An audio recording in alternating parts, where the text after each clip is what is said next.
The Bat Pod presents Gotham Currents, a podcast about current releases of Batman comics.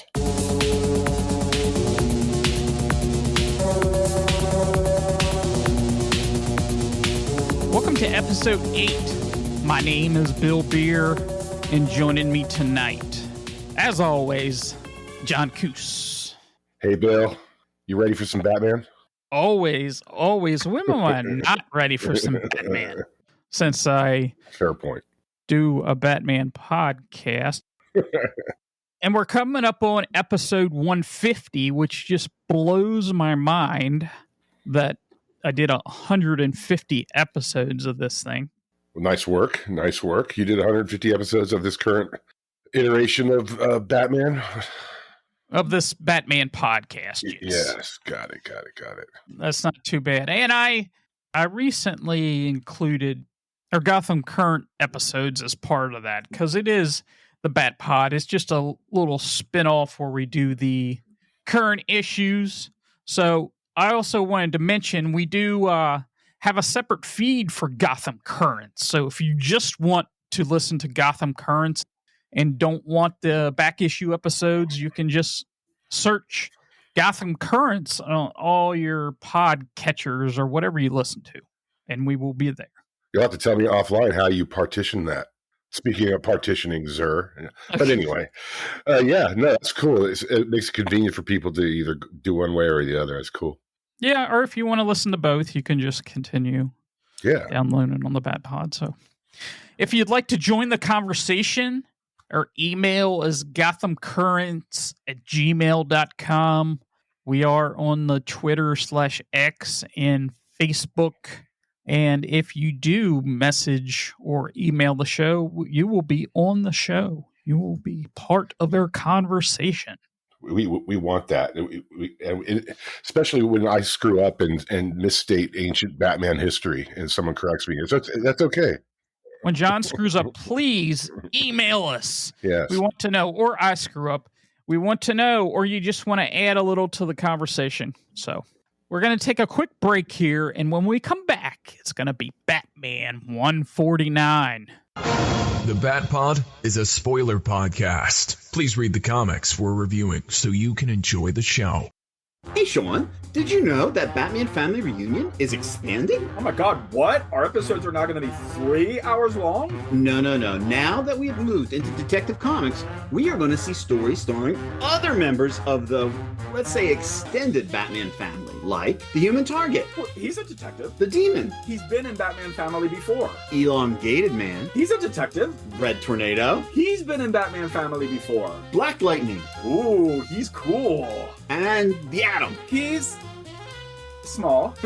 I'm excited by the upcoming artists. Not only are we still going to see my favorite, Michael Glorious Golden, but we will see art by Don Newton, Dick Giordano, Irv Novick, Jose Delvo, Johnny Craig, and even Steve Ditko and Dan Spiegel. Awesome, but we won't forget the original stars. We'll see Robin return to the big top, and Babs discover a family secret. Man-Bat teams up with Jason Bard, Batman teams up with Batgirl, and we will finally get an all-new Alfred story. We will see villains like Maxie Zeus, the Riddler, the Crime Doctor, and the Truckers. But Paul, you know people say that the best part about the reunion is getting to interact with our Bat cousins. I personally think it's all of the food, but I understand their point of view. We are continuing our guest list, including some repeat visits, but also some new Bat relatives. We love that our show has become a real family reunion, and we can't wait for you to hear what we have planned.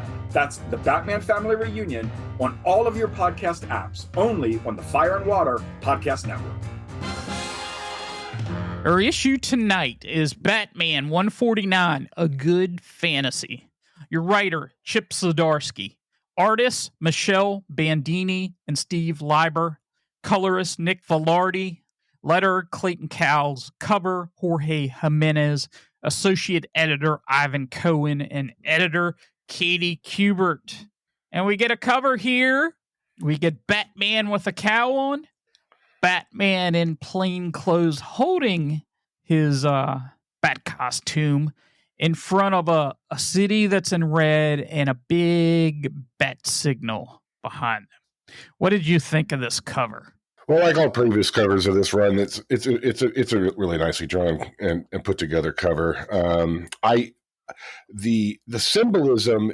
I'm usually pretty good at picking up on the symbolism about these. You got Bruce Wayne looking at Batman.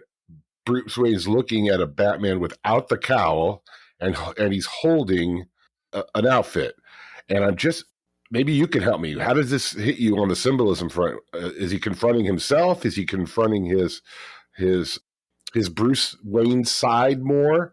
Well, I think, we've read this issue and we're going to talk about this issue. So we know what goes on inside. I think he's confronting the partitioning of his mind, the Zur part of his personality, and things that he done because it is part of him. It's not like, yes, it is a separate part, but it's a separate part of his personality. So I think he's confronting with some of the actions, and he's taking responsibility for that. So they're looking each other right in the face. Right. That's what I thought. But then we get into the book here, and there's a Bruce Wayne clone too. So I don't know if it has something to do with that.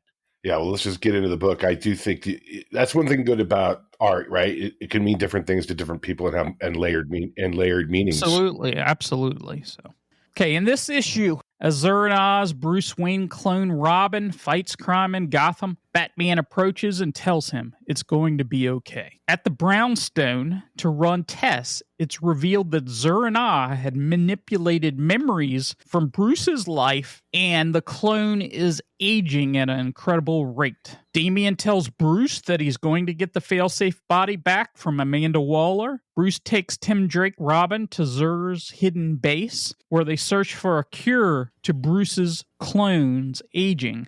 Bruce talks about the struggle in his mind with what Zur had did. Back at the Brownstone, clone Bruce notices Bruce's robot hand, and Bruce is slowly gaining Zur's memories. He makes a little trip to the office at Wayne Enterprises, realizes that Zur had secret accounts with more than $3 billion. At the Brownstone, Bruce finds that the clone has cut off his hand and is slightly older. Dick Grayson arrives, meeting Damian, Tim, Barbara, and Mr. Terrific, but none of them can figure out a solution to clone Bruce's aging. Clone Bruce is now very old. He says he doesn't want to die underground, so Bruce takes him outside to watch the sunset in the yard of Wayne Manor. Clone Bruce dies, saying that a good life is helping and being helped. Vandal Savage lights up the bat signal, offering to let Bruce be Batman if he helps him from time to time, and will give him his cave and house back. Batman takes out the bat signal in response, punches Vandal, and says he's going to take him down. The Bat family gathers in civilian clothes, starting with Dick and Barbara, joined by Damian, Duke, Cassandra, Stephanie, and Tim, and they wind up in an old, broken-down mansion Bruce is fixing up. He tells the kids that it's the Lollenmuller mansion taken over by the Joker in a previous arc. Bruce plans to convert the buildings around the mansion into affordable housing, charities, and gardens for the public, and rename the house Pennyworth Manor. He tells everybody to consider Pennyworth Manor their new home, too, saying they're not an army, but a family. He wants Batman and the Bat family, as well as the Wayne family, to live in Gotham, not outside of it. He tells Dick that getting old with his family is a good fantasy. Later, as he receives the coffin for clone Bruce and buries it on the property, Selina arrives. They laugh about their lives, and Bruce apologizes for his actions during Gotham War. He asks if Selina wants to move in with the rest of the family. She turns him down, but she comes in to see the house as her issue ends. So, a lot to take in here. We jump in this book and we see Clone. I don't even know what to call him. Call him Clone Bruce, the clone. Well, maybe we'll stick with the clone instead of.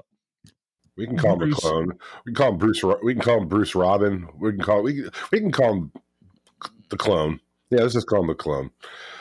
And did we discuss this? I'm sure we mentioned this before of what the clone's costume. What did you think of his costume? Because you really get an up close shot here. Well, I think we did talk about it. We kind of liked it. We kind of liked it better than the new armored version that Bruce looked like he had created for another one of the Robins. Was that Damian or somebody? I believe so. But yeah. I do like his utility belt there and the way the art is drawn. Yeah, I do too. And it like the R is huge and it's kind of chaotic a little. I kind of like this uniform. Yeah, actually. it's different. So Yeah. I hope we do a good job at this throughout the episode, but like Mhm. because they share memories, it's like they share the same life, even though we know the clone didn't really experience those things for real. But for him, it's like he did. And so when Bruce is trying to find him, one of the first place he looks is Crime Alley, of course, because he's trying to resolve things, right? yes, but I don't know if he has those memories. It doesn't particularly say what memories he's had, but it's like he felt a need to be in Crime Alley to me. But I don't necessarily know because he gave him certain memories.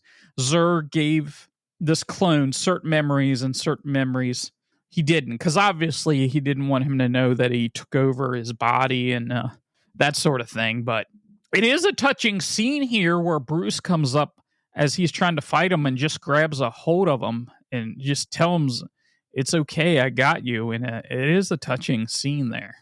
Well, yeah, I totally agree. And I don't want to jump ahead, but I just think we should set the table. I think he does have at least the memories. Maybe he hasn't accessed all of them yet by the time, but he says it would have been nice to have made some new memories with you all, but I'm grateful I have yours. So we still don't know if that's every single detail, but it might be. Who knows? And it is explained once they get back to the Batcave. It is explained that Zur gave him all of Bruce's memories, but partitioned them for was at the forefront of the memories was involving skill acquisition, but there were all key memories that he partitioned them away just to keep you in line with the mission. And he says, like Crime Alley. And he says, death, pain. He says, I didn't feel that. I felt like half of a person. Right. Yeah, totally. And it's what's hard to convey for the listener. They've got to pick this book up, but is the facial expressions in these scenes of these, sort of deep conversations between Bruce and Bruce clone, the sadness and the loss on the clone's face. It's really poignant. Oh, absolutely. They do a great job with the artwork here. And I can't tell who's doing what as far as, because they list two artists, Bandini and Liburn. I can't tell either who does what. But yeah, you can tell in their facial expressions and when Bruce is talking. And he does mention that the weakening partition is due to Zur's accelerating his aging in order to have him ready for fighting. But he didn't have anything in place to stop it. And during this discussion, it's like they didn't have a plan to halt the process because he didn't really care about him. He just was getting another clone ready, to be at that age. So he would go through all these Robins and they wouldn't fight him back and be free of him, basically. Yeah, Zur's kind of a jerk. I mean, he's basically setting up this endless supply of Robins that just die on him and he doesn't care. Yeah, it's all about the mission. It's pure Batman. If that's pure Batman, that is something that's that's something. It doesn't care who he sacrifices because basically this is a human being, clone or not. It's a human being. Absolutely. Yeah. We've talked about it before with the interpersonal sort of connections between the characters in these Chip Zdarsky books. I think he does such a great job. He knows these characters. Like in this next scene, Damien, who seems like he's super focused on the obtaining and securing the failsafe robot body, which apparently the military has absconded with or something like that, right? Yes. That's kind of a cover for he's kind of jealous. He's kind of jealous of all this attention that Bruce is paying the clone. And Bruce kind of needs to park him a little bit here, but he does so gently. And you can see by the, the drawings and stuff that Damien gets it. And they're just kind of, I don't know how you felt about it, but I just feel like this was really a great depiction of Damien and Bruce's sort of relationship. They still have stuff to work on, but Damian's kind of jealous of this new clone. Yeah, you can tell that there's some jealousy here, but Bruce doesn't seem to be phased about it. He actually tells him, he says, "You were grown in a lab too." Yeah, exactly. And, this is a 13, 14... Whatever he is, yeah. Yeah, however old. So there's a lot of immaturity there. And Bruce doesn't seem to be, this is how Damian acts sometimes. Yeah, but for I sure. can totally see this from a 13-year-old or a younger teenager, but this was a good scene. Yeah, and we don't have to go into super detail, but he continues on with this interesting sort of dynamic between Tim and Bruce, where Tim is sort of it's almost like the role reversal. Like he's the mature one who's through these issues has been, kind of telling Bruce, you have us, and this continues on. Tim's kind of educating Bruce on what it's like to access his feelings. It's really cool. Yeah, this is cool. And, at the beginning of this arc, Bruce was in doubt about whether he could continue on with this, about his body. His self-confidence was down, but that's probably more about, with Zur taking over and that sort of thing. But there is a cool conversation here. And he basically said, Zur is gone. So let me touch on that a minute. Mm-hmm. And Zur basically was eradicated from Failsafe when Failsafe killed Jason Todd, who was revived. But at that point, he's gone. Do you think he's really gone? Do you think I don't know where is he in the clouds somewhere? Good question. I hadn't thought about it. I think they reserve the right to bring him back. Sure. I mean, it's comics, right? Right, of course. Nobody ever leaves permanently, it seems like. But for now, I think we're supposed to say for now, Zur's gone. No, without spoilers, because I haven't read anything yet. I don't think Zur is going to be in the failsafe body in the upcoming event. But I could be wrong. I don't know. But at this point, I think he's put away for now. Yeah, I agree. I agreed. And we get Bruce. He's really thinking about, was he the main personality and Zur was the backup? And he's like, one of his fears is that his personality was the backup and Zur was always the main. Which I like how Tim basically says you got to let everybody in. And he says, having doubts as to what it's called being a human being. And of course he says, I'm not a fan. Yeah, they should have put in the emphasis like in Batman voice. I'm not a fan. But right. Right. But then Tim says you'll get used to it. You can see it's like a little interesting, banter. But Tim's sort of the mentor here in a way, and Bruce needs that. So, but and then when we get into the back to the clone. Who's aging, who's at this point in the comic book, he's about the same physical age as real Bruce Wayne. Bruce is working hard. He wants to save him. He's trying to pull out all the stops, but he's just aging too fast. And that's when we get a little background about the hand here is, he's like, your hand, he says, I can't remember you losing it. And he says, basically happened after you were created. Right. Yeah. The clone would only have memories up until the point of the Zur going into failsafe, I believe. Right. Yes. Yeah. And then, well, he would have memories till he was created. And then at that point they would go off in different directions. Well, yeah, but he'd have Zur's memories, but he wouldn't have anyway. Right. The way they were explaining it, it's kind of complex, but I think they would have both of their memories, and then when he was created, he has his own memories. Yeah, that makes sense. But it's cool. I mean, the next scene's a big switch over to, like, as you said, to Wayne Manor, and he's starting to access Zur's actions from before, and he finds out that, Zur's been socking away money in the Cayman Islands and other safe havens for banking to the tune of $3.1 billion. So we're kind of feeling like, okay, Chip's teeing up, the writers teeing up sort of a reset. Like Bruce is going to have his money back now, and the family's kind of coming back together. And as I'm reading this, I was just like, yes, this is really good way to kind of bring things back to what we know to be sort of normal Bruce Wayne, with money and a lair and it's I really and the facial expressions are great. I mean, you don't usually see Bruce Wayne or Batman have a genuine look of surprise on their face, but when he accesses that data of where this money's at, look how wide his eyes are. He's like, oh yeah, I'm back, baby. Oh yeah, definitely. And it is a cool scene. He walks into his Wayne Enterprises or whatever it is. Yeah.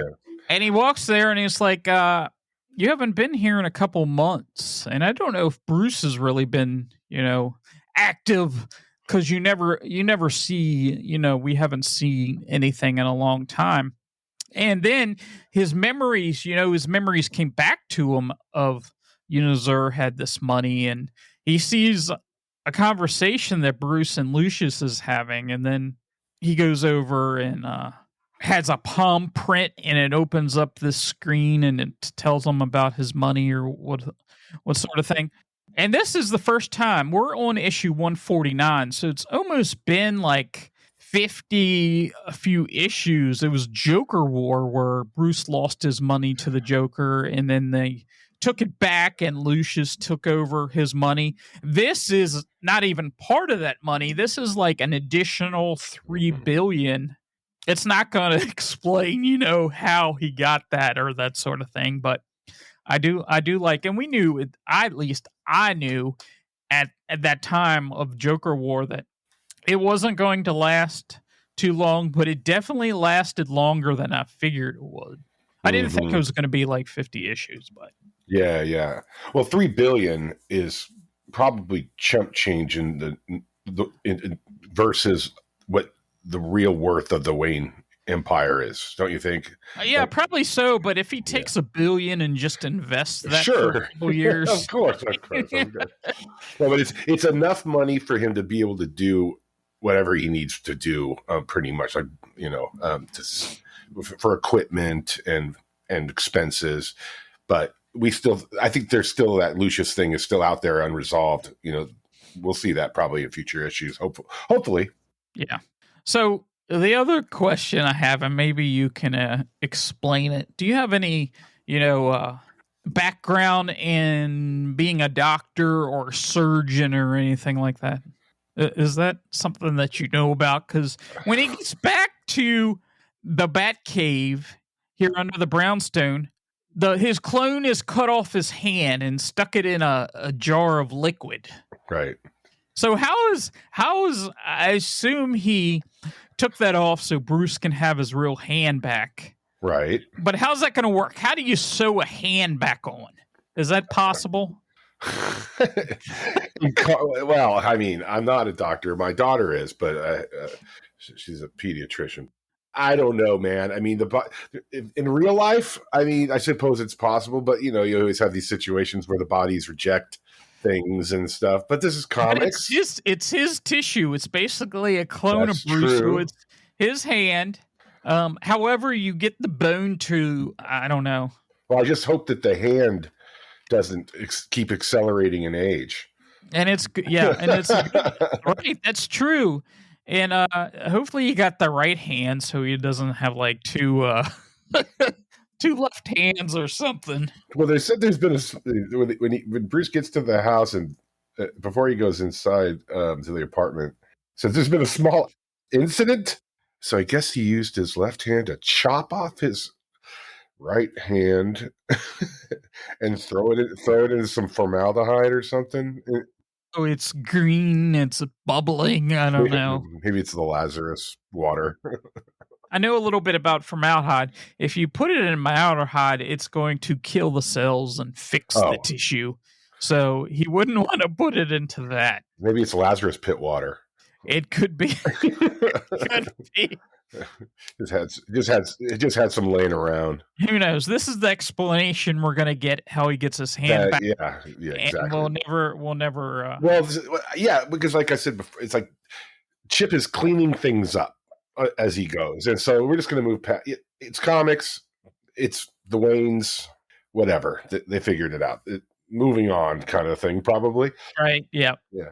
Yeah, and and we don't have to go into detail on it, but I do like the fact that they brought in Mr. Terrific here, because they just to kind of round out that others are trying to help stop this aging process as well. And going back into the 2000s when Mr. Terrific started becoming big in the JSA, it was always like occasionally him and Batman would collaborate, like it's sort of like the two smartest guys on the good guy side kind of thing.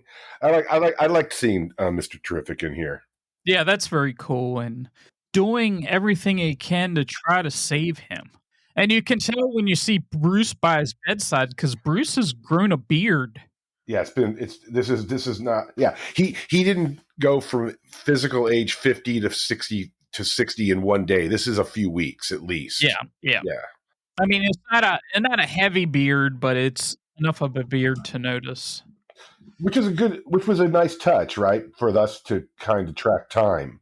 Okay, we know this wasn't one day; it's over time, and this is really now. Here we go. I don't want to get bogged down in the hand thing, man, but if you look at that shot of Bruce sitting by that bed. And by the machine, the giant machine or whatever that thing is, with cords laying all over the floor, Bruce has got the hand back on. So apparently the surgery must have happened, it must have taken, and life goes on, right? Yeah, and he got this, he put his billions to work already with this big, huge machine of some sort. I don't even know what that's doing. I don't know. It just looks complicated. Yeah, it's like the Monster Machine or something weird. It's like it's huge. Yeah, and has all these monitors and everything on it, and these giant cables laying on the floor, and I guess going into his body or bed or whatever. But then they have this touching moment, like you mentioned in your recap, where it really is cool because it's like Bruce clone is kind of integral in kind of continuing Tim Drake's kind of work with having Bruce open his eyes to the fact that he does have a family, he does have support, and because the clone has access to all these memories, he's trying to tell Bruce, hey, look, you've led a good life. There's so many things that are wonderful in your life, not just darkness. And Bruce has this little realization, and he thanks himself. He thanks the clone, and that's probably that tells us that the clone dies soon after, and the clone was really important for Bruce to understand that he's had a lot of good stuff in his life, right, and not necessarily focus on the bad stuff. You have people around you and that sort of thing that are going to help you, and you need to take advantage of that. I really like this scene. And they go to Wayne Manor. Every light is on in the Wayne Manor there. How many windows is that? Like 40? Well, it's also, and it happens in a little bit here as well. Do you notice that this scene happens in the daytime, and there's a clever use of sunshine, which I think is totally deliberate, that this is not one of these nighttime conversations. This is a daytime conversation, sort of like hope and rebirth, and right, because at the end there you see the sun is it's either the sun is rising or setting. I'm not sure, it doesn't really say which, but based on the orientation of Wayne Manor and my Gotham map here, I think it's setting, Bill. Okay, there you go. There you go. And then we get to this, quick scene with Vandal. We don't do it in big detail. Basically, Batman's kind of saying, your proposal of letting me have my house in exchange for me to be your occasional puppet that's not going to work for me. And so they're pretty much just setting the scene, setting up a little foreshadowing for us that we'll be dealing with the Batman Vandal Savage dynamic in future issues. That's what this is saying. Absolutely. And he's standing there. The artwork makes him really smug. And he mentions, I saw you visit your old home last week. So he's proposing this deal. And he said you would have to come whenever he calls him. No questions asked. And he'll give him back his minor castle and his cave. And Bruce, as he's even saying that, you see Bruce's hand. The artwork is cool here, that he's already thrown a batarang or a bomb or something into the bat signal, destroyed that, and just takes him out. And he says, "You can keep your damn house because I'm taking you down." Yeah. Let's stop right here for just 1 second. We talked about it in a previous issue whereby like both of us were kind of uncomfortable. I think we talked about this. Maybe I don't know if we talked about it on the air or offline about how both of us are frustrated with how many people know who Batman is. I think it's time for a mind wipe of some kind, just because we got to reset some stuff. Because like why would Vandal Savage just at this point not out Bruce Wayne? You know, because I think he doesn't care. He's so arrogant that he doesn't care about that. And he thinks it's just a minor annoyance. But then, then we turned to another big time daytime scene, which I think, is very Superman family-ish to have all this daylight. But I think it really works here because of what Chip is trying to convey. This is a reset. Families getting back together. I just love it, the way it's drawn. And what did you think of these panels of the gang getting back together and introducing them to the new homestead? Yeah, I really like this. This was a lot of fun. There's this page at the bottom of the first page, and you see all the silhouettes of them looking at this busted old mansion with their bat coffees. Do you notice they all got? Some of them have bat coffees. Did you notice that little thing in the first panel at the top? On the sign, it says coffee, KOFI. Hey, bat coffee. Yeah, I saw that. And Bruce is doing the work here. And once we get into this, and we find this was the Low Miller mansion that the Joker, took over at the beginning of that arc where the Joker came on and he went after him in the mansion, and he had it set up like Alfred's death, his parents' death. He has dummies set up. It's this a mansion. And here's the thing. We find out he's going to turn this into Pennyworth Mansion, and it's going to be their new home for the family and that sort of thing. In the middle of Gotham, those surrounding buildings and everything, he's going to make it affordable housing and charitable organization and green space and all that stuff. Right. Now, here's the thing. I love this. But this is the thing that's going to bother some Batman fans. I know it is. Okay. Because I know how they are. If I'm talking about you, it's nothing bad. It's just Wayne Manor is 12 miles from Gotham City. Mm-hmm. That's where Wayne Manor is supposed to be. This is different. But I like this. I don't care. Yeah, I love Wayne Manor. But I like that this is here in the middle of the city. And if Alfred Pennyworth ever comes back, it'll probably rename to Wayne Manor. And he's probably taking some of his, family belongings and everything and putting them this Pennyworth Manor. So I love this part of the story. This is awesome. We have everybody living in this manor, all the Bat family. It's created more of a Bat family, created a stronger bond with everybody. I don't see Batwoman, but she's been like a standoffish as far as that goes. Yeah, she's kind of auxiliary Bat family member, kind of. But I agree with you about I'm okay with them being in town. Like, and he touches on it, which is great writing. He's basically saying that when he had that apartment or that brownstone, it's not the Batcave, it's not the Wayne Manor, but it's in the city. It's part of the city. And so this is kind of like the best of both worlds in some ways. He's got the sort of the mansion. He could probably build a bat cave underground here, but it's in the city as opposed to 12 miles out and across the river and blah blah blah blah blah. I'm totally fine with it. I hope people aren't that sensitive about it. But you're probably right. People get pretty worked up about things that they hold as canon and all that, Yeah, change is hard, and I agree. Some change is hard. It took a while to get used to Alfred not being here, and I can understand all those things because I always was like, okay, the Batcave should be under the manor. It should be, under the manor. Well, that's what we're getting here. He's going to have a Batcave underneath, but I didn't like, him being in the city in like an apartment as much as there's a manor. I like that this is a manor. No, it's very cool. It'll be cool. Now, one question for you, and we didn't tee this up in any notes or anything, so I'm going to surprise you.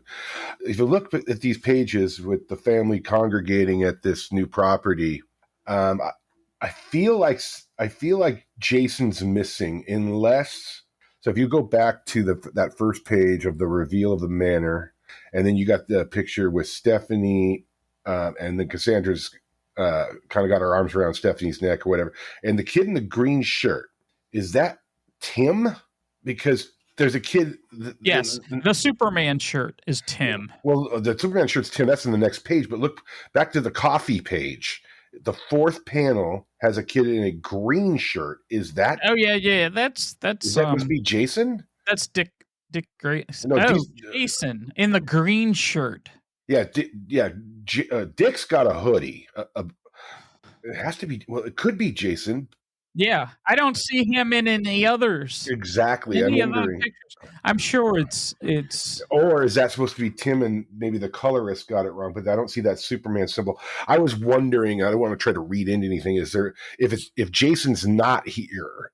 Is that just because he's still Rebel Jason? He wouldn't live with him anyway, and he's not really like. I don't know. I almost think that's a coloring thing. I don't know what's currently going on with Jason. He has the Red Hood currently has a mini. I don't know what's going on with there.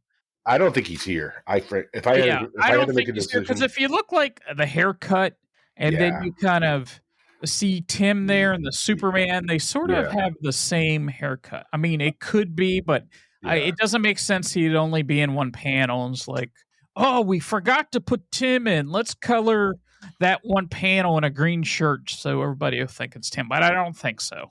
Yeah. Because they're all standing there. It just shows. Yeah. Yeah, it doesn't have. It has Tim. It goes from left to right. It goes Dick, Barbara, Tim, Cassandra, Stephanie, Duke, Damien. So they wouldn't leave him out if he was present. No. So he's not there. He's not here for some reason, and it might have something to do with the current Benny, but I'm not sure. So and then we get to this last scene, unless you wanted to cover more about these back and forth, because I think, everybody's kind of coming back together.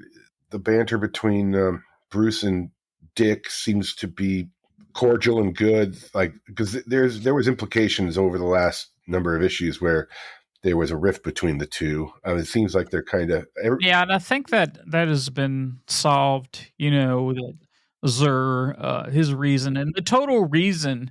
And when we get Selina here, the total reason behind the Gotham Wars, that was totally Zur. It really wasn't his fault. He blames himself because it was part of him, but he apologizes to that for her, and that's when you get. And then if you haven't been reading Catwoman, you found out she's been in outer space, which seems that's a little out there, but I haven't been, but it's on my list to kind of catch up on. But I think it's a little bit of a knock by this author, kind of like laughing in the way that hey there, here and there. I was in outer space. And it's like, ha, ha, ha. Like it's funny, Yeah. Because, but I think this scene's really cool. I mean, they're resetting everything here too. I mean, obviously with all the Gotham War stuff, there was, Selina hasn't been in the book for what, a dozen issues or something or more? How long? 10? She was, yeah, probably close to 10. The last was the Gotham War, and then they revisited it, maybe issue 2 after that, but it's been several issues. Yeah, it's been at least 6. But yeah, he's basically saying, "Hey, there's room for you in this place too." Wouldn't that be cute? Like Selena living with the kids. Maybe she'll come over. Maybe she'll come over and hang out. I mean, I hope he continues on with sort of the interpersonal piece between these characters because he's really good at it. Yeah, I agree. Very good, and the dialogue is great. And he knows these characters. And like Selena was like, he invited her to come and stay, and she's like, "You didn't really think I'd come and move in with all the family, adding even more people to your house?" Well, and then he's like, "Well, okay, fine. Do you at least want a tour?" And then that's kind of how this ends, and it's great. I mean, it's great.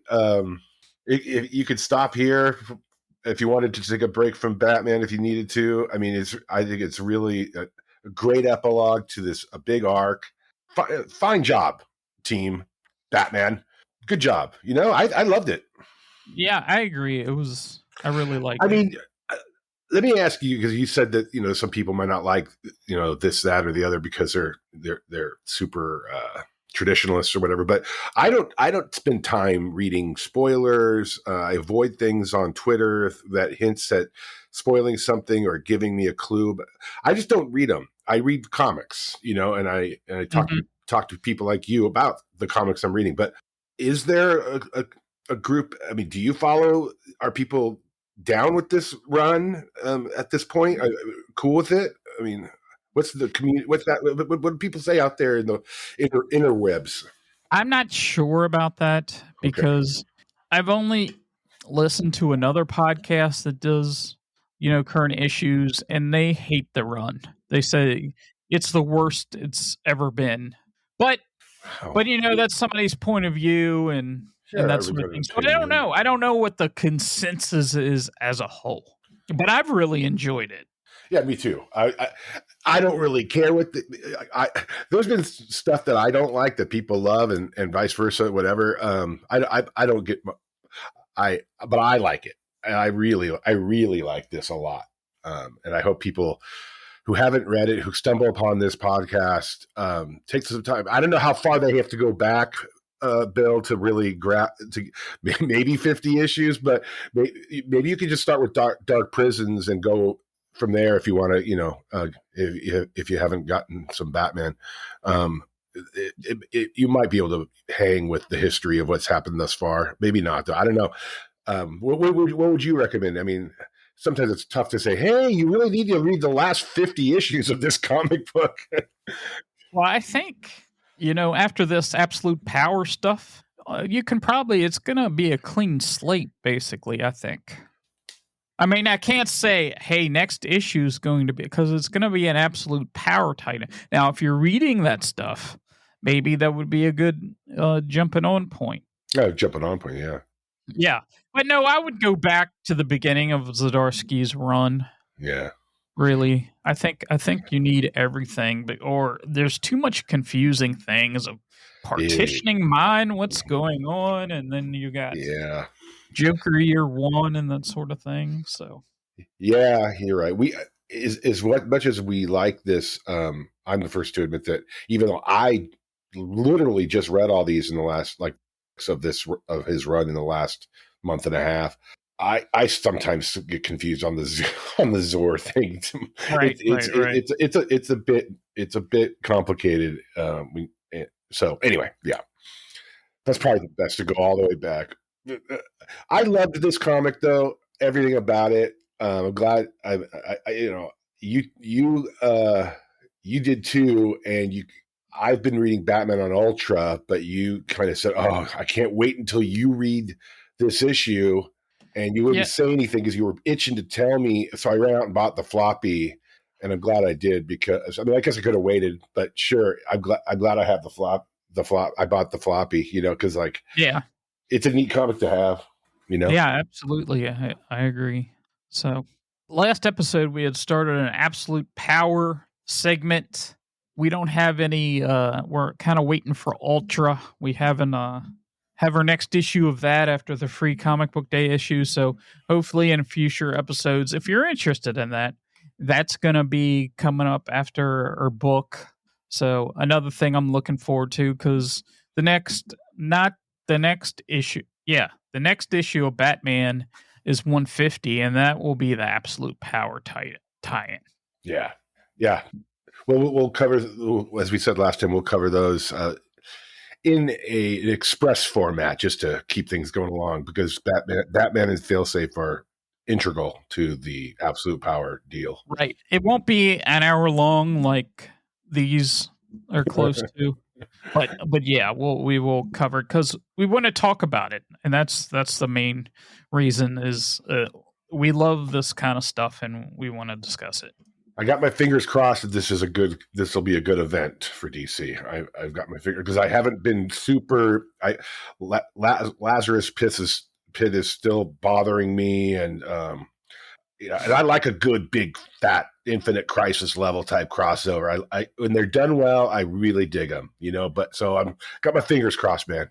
Okay, yeah, me too, absolutely. So we'll be back here in a few weeks. I say a few weeks, but it could be dropping. I'll drop this episode as soon as it's out on Ultra, and we'll be back here. We have some things we were discussing what we're gonna do as far as another Batman book, and we have something. Should we announce it here yet, or it should be a surprise? I'm good with it. Okay, so yeah, we're going to do. It's a 4-issue mini. It's called Robin Lives. And it basically, we had an issue several months ago, maybe last year, that they finally released the issue of Batman 428, where Robin dies, and this is where Robin lives. And if the vote would have gone differently, this is the issue that they created. It come from the vault, the DC vault, supposedly, right. And that Robin didn't die in this issue. And this mini is continuing on after Death in the Family, where Robin lives, and this is called Robin Lives, and it's GM DeMatteis, and the artist is Rick Leonardi. So that should be kind of interesting. I definitely look forward to discussing this. It's been a while, you had said, since you had read Death in the Family, so this will definitely be an interesting book to cover. So, well, yeah, I haven't read it yet, but I have the floppy of this Robin Lives book, and the paper is like 90s paper. Yes. It's cool. So right. I'm looking forward to reading this. Absolutely. From one of my favorite authors, DeMatteis. So until then. Definitely. Okay. Thank you for getting current with Gotham Currents. We will see you later. Later, dude.